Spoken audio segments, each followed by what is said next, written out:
this is costing you book jobs right now. Next mistake is people don't use extensions to drive these conversions. So extensions are like little widgets that gets people to click on an ad, whether it be a click to call, click for MAC directions, look at their BBB profile, to look at a service page, whatever that may be. But there's no, I also get the question of, is there a magic one that's better than the others? It's based all on buyer's intent. There's not one that outperforms another. You have to test that over time and test your ads. And this whole section I'm going to be talking about now is going to break down the ad extensions and maximize the conversions. And think of it like they don't just increase the clicks, like they pre-qualify your buyers. So we're going to talk about call extensions, right? That speed, seriousness. When you need something done right now, like an emergency situation, or like I've already done all my homework and I know I want to work with you, I'm going to call you. So what does that look like? That's these. Little button, call us. Looks like a button. It'll help you get more clicks. So if you want people to call for emergency roof repair in an emergency situation, they're going to call you. They're not going to fill out a web form and wait till you get back to them next day. Next one up is location extensions. These are the ways you get on the Google Maps and it almost looks like a Google Map ad. It shows that you're the local guy as well, even if you're not a local guy, but you could jump into somebody else's territory basically and extend your Google business profile footprint. You just have to watch out. You don't want to really put yourself in areas that you really can't service or don't service. Or if it's in an area that maybe is close in proximity, but licensing wise, you don't have the license. Maybe you're on a state border or state line, something like that. And that's these guys right here. So you could see this pops up right next to the map and they put your ad in here and it almost looks like a Google Map ad except for it's got the little keyword sponsored. Next up is service and capability site links. These are like sorting intent and then they can actually click on certain aspects that are linked through, right? And you can use different site links for residential, commercial. It speaks to the buyer without hurting the relevance of your ad. So like on this example, you can see, find a location near you, worried about cost, low cost roof repair, a fixed roof leaks fast. So it's different little call to actions that you can test. And like I said, there's not one that's like a magic one. To me, this seems like a lot to me, especially for metal shingle roofs, home roofing. I would probably not pick a couple of these.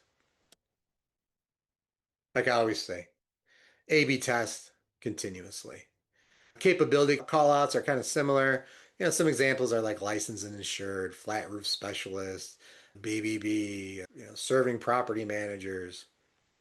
And you could see them right here, right? A plus rated, 5-star rating on Google, 100% guaranteed work. It just kind of backs up the rest of the content on here, which, this one they're going with trust, veteran owned, trusted, right?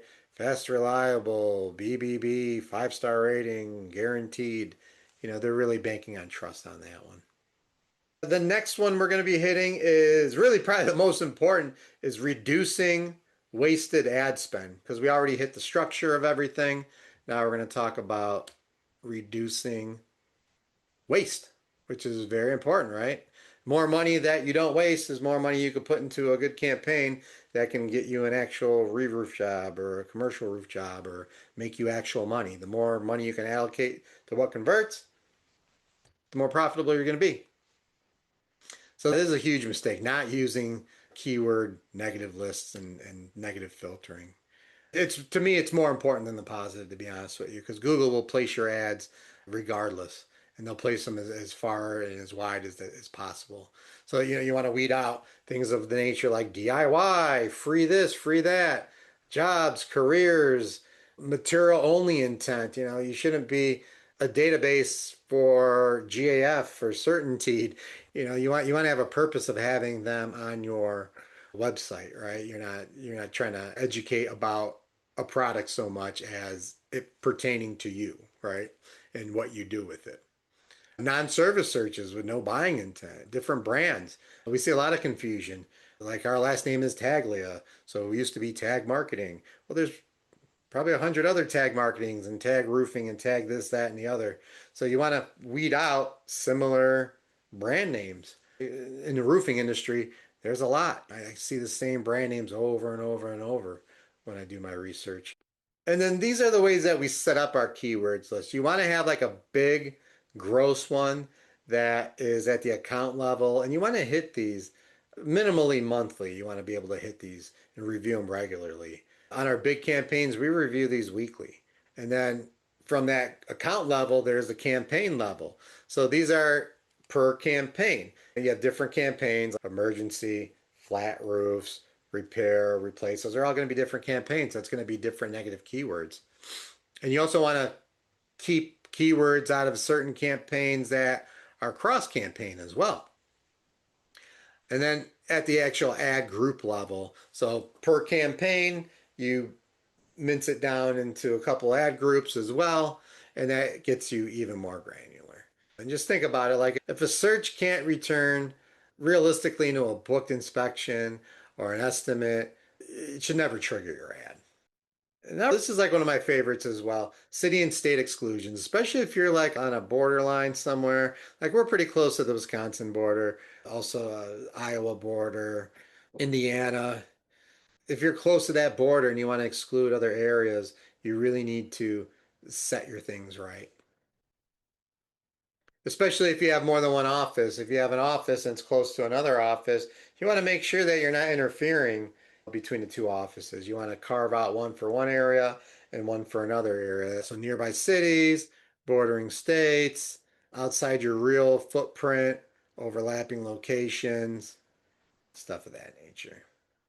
And this one is really good. So generic company names, shared last names of owners or other similar companies, similar branding across regions. You don't want to be paying for other people's stuff, right? Especially if it's not for you. You don't want to burn that money. So I use tag as a an example. So there's like tag roofing, tag construction, tag remodeling, tag home improvement. There's all these different tags that are out there, right? I like to keep the company ones because people do mistype and put the word company or LLC or whatever. I mean, if I'm roofing and I don't do home remodeling, yeah, I want to get rid of the home improvement, home remodeling, anything that doesn't have to do with you. And Chris also has a AI function that you could copy and paste into ChatGPT that'll help you alleviate this. So you can actually have the AI do it. And you can use this prompt in any AI platform. You know, it just doesn't have to be ChatGPT. It could be Gemini or, the rest of them. All right, let's go into retargeting and automation. We're just going to touch on this. Like I said before, we're going to do a deep dive into this later in the year. But the most important thing is speed to lead, man. You wouldn't believe how many people just sit on leads and they don't jump on them right away.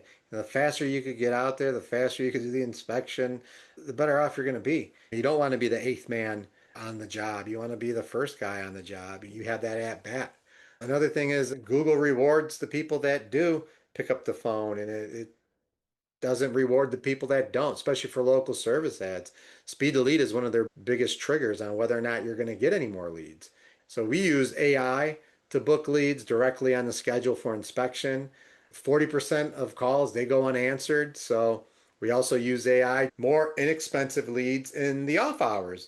So if you're only open 9 to 5 and you want least expensive leads with better conversions, do it in the off hours when your competitors are also bidding on those hours. So if you could do the weekends, if you could do the off hours, you might as well have the AI pick it up and take the message for you and book on your schedule right here, right now.